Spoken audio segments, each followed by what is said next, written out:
Well, there is 5G already in the UAE. So we do have already basically 5G carrying radios in the network.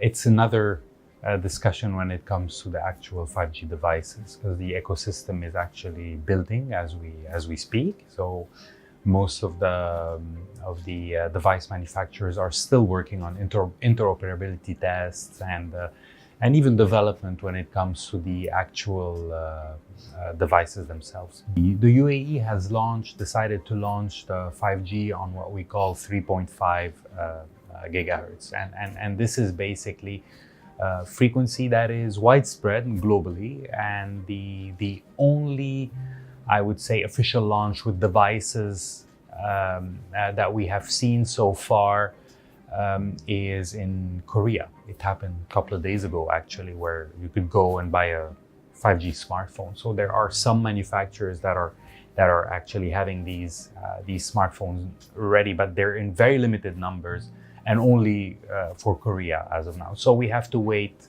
I guess, a few months before the first units could be sold here, and then really mass availability is still to come.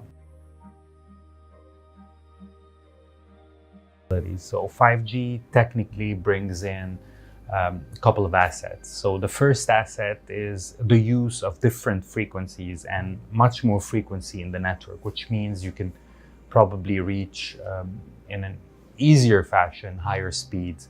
But the standard, the way it's written, it gives you also low latency, much lower latency than you would have in LTE. If we are thinking to use any virtual reality in the retail experience, for example, you come to the store, you can see the clothes on you, or etc.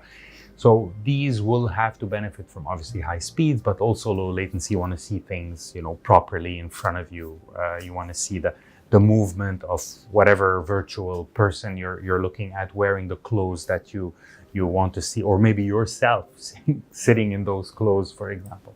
So obviously you need those assets in the network to be there, but you also need the applications. So you need basically application development firms to start working on those, let's say, experience enhancing software. Basically, might it be with virtual reality glasses, or might it be on a screen, whatever it is. You need the apps actually to be developed and to be where we would be able to use them. 5G is a couple of things. Okay, so firstly, obviously, as an end user, you and me will get higher speeds, maybe better latency. We can see those new apps being developed and being used them down the line.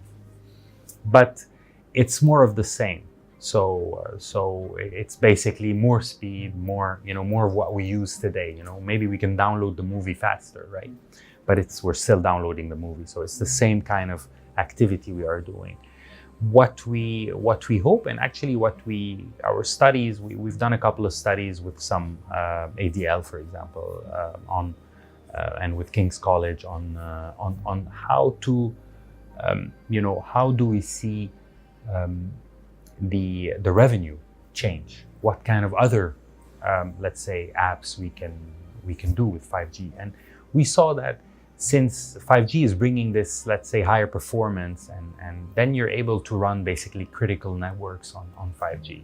But in 4G we can do already a lot of the IoT, I would say, applications, connecting more devices, industrial devices that don't require maybe this criticality of connection. So are we comfortable with the financial models? Are we making money with it? Not us as a vendor, but is the industry making money? The telecom industry making money with it? No, I mean it's still a lot of work to do, I think, and it starts by I would say the service providers themselves organizing in a certain way to tackle these types of industries. It's different than selling SIMs and data bundles and so forth. So you need a new approach, a fresh approach I would say, to how to get that revenue. And you know, it's telecoms is a very fast moving and advanced industry, but still there's a lot of latency in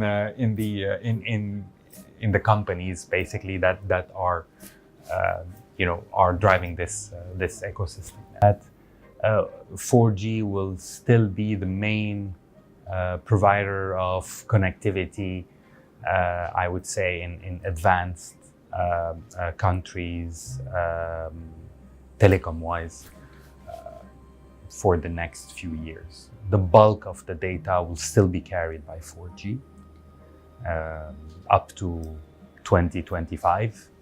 5G will carry probably in 2023 more data than what the total 4G networks are carrying today. So we just have to keep that in mind as well, that 4G is still very relevant and will still be the mainstream, and that 5G will gradually pick up, and then future's the limit. Because obviously, to get to those very high speeds that you said, you cannot get them with the frequencies that we are using currently in the Middle East, for example. And that's, although I think regulators have done very well in licensing these frequencies, I have to say I was surprised. I think the Middle East is leading actually in the mid-bands, much more advanced than Europe, for example, in giving those frequencies. We have it in practically almost all the GCC countries, let's say. But to get to the higher speeds, it's other frequencies that have to be licensed, and those frequencies have not been licensed. And this is also a failure, I would think, from our side. So although we did well on the mid-band, we're not doing well on the millimeter wave high bands, because the high bands will give you obviously 800, 900 megahertz, while the mid-bands as an operator, as a service provider, but the mid-bands will give you, I mean, if you're lucky, 100, if you're really lucky, 200, depending on how many operators there is in one country.